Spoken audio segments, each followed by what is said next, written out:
I think I'm glad nobody told me how hard it was gonna be. Stephanie's heart is in cultivating Carmel and community.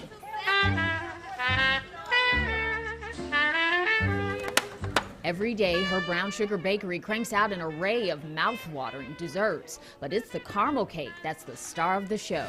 It takes 24 pounds of butter to make the caramel. Yes, the butter's in it.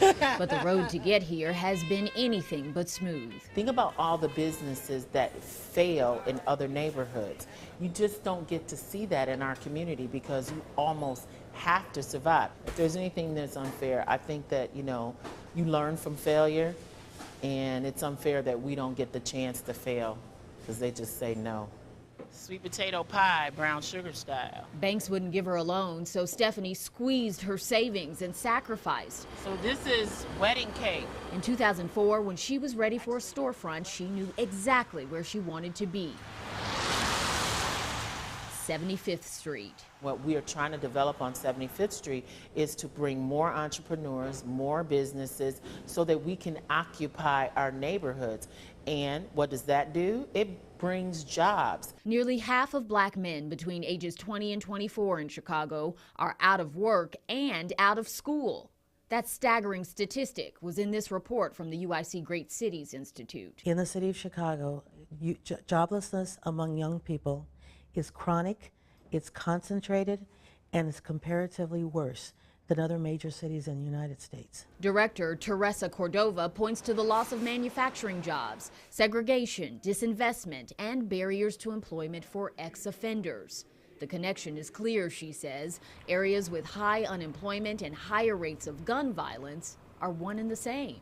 It's made worse, I think, when you hear comments that want to blame just the individual.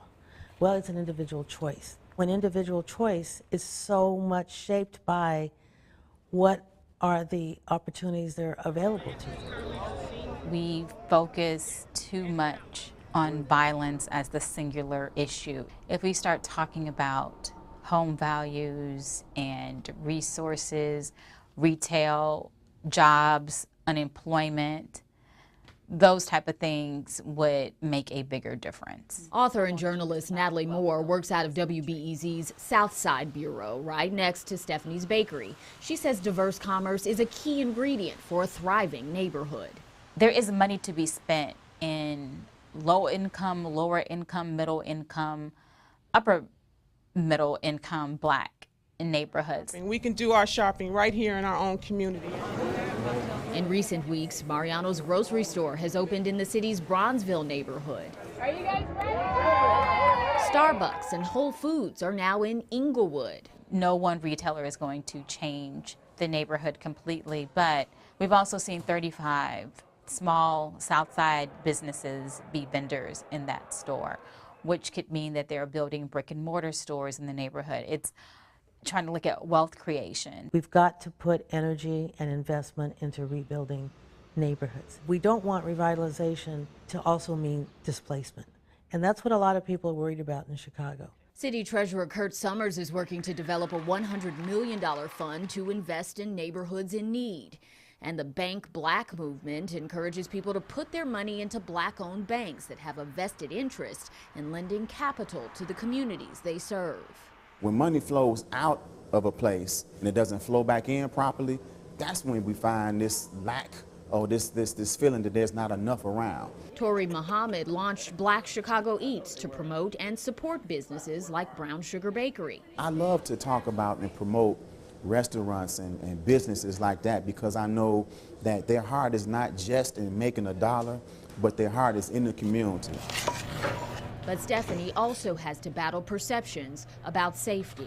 Has my business been broken into? Yes, it has. But many businesses are broken into, and it doesn't matter what neighborhood of the city they're in. Last December, she found out just how valuable her cakes are. It started with a broken window. When the police came and we realized that the cash register was still here, I was confused. And it was literally they broke in to steal cake, specifically caramel cake. The bizarre break-in turned out to be a bit of a blessing for her business, and Stephanie just opened a second location. It's about growing and reinvesting, and that just doesn't stop. So our next stop is Navy Pier, and I'm excited about that because that's going to give 75th Street Brown Sugar Bakery an opportunity to be seen by the world.